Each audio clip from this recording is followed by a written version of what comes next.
Hello, this is my coursework submission for supervised learning. Firstly, I want to run the code one by one to ensure this is working properly. Yes, this is working properly. In this work, I implemented two regression models, polynomial linear regression and random forest regressor. I will now show you the key parts of my code and the results. Firstly, I created one visualization using scatter plots with x-axis and y as the y-axis column. And then I split the dataset into training and testing set using the scikit-learn model selection module with the training dataset is 80% and testing dataset is 20%.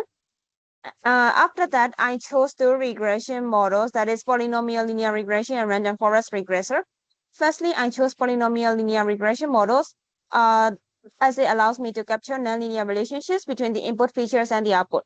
Here, I transformed the features, trained the model, and generated the predictions on the test data.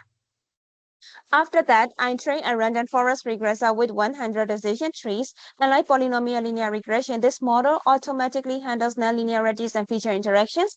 And then I use it to generate predictions on the test data. In here, I evaluated the performance of two regression models by calculating residual square error, sum of square error, and mean square error. As you can see, the random forest regressor had lower error values compared to the polynomial linear regression. That means it performed better on this dataset. Finally, I also developed the additional features that visualize actual value versus predicted and the residual versus predicted values. So now I will move on to the Q&A session. The first question is, what is supervised learning? Supervised learning is nothing but a machine learning approach in which algorithms are trained on labeled dataset, input data associated with the correct output or answer. The model makes predictions and compares them with the actual result, adjusting itself to the reduced errors and improve accuracy over time. The next question is, why did you choose polynomial linear regression and random forest regressor in this coursework?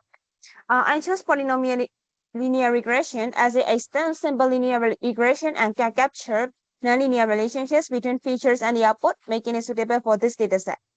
And I also selected random forest regressor as it's an example method that combines many decision trees, reduces over 15, and performs well on this complex and nonlinear data. The next question is, how do you evaluate the model performance in classification and regression models? So for the classification, we can calculate confusion metrics that includes accuracy, precision, recall, and F1 score. For the regression models, we can calculate residual square error, mean square error, and sum of square error. So in summary, I implemented two regression model, that is polynomial linear regression and random forest regressor, compare their performance and visualize the results. Random forest regressor provided better predictions, while polynomial linear regression show how nonlinear relationships can be modeled. So that's all for my presentation. Thank you.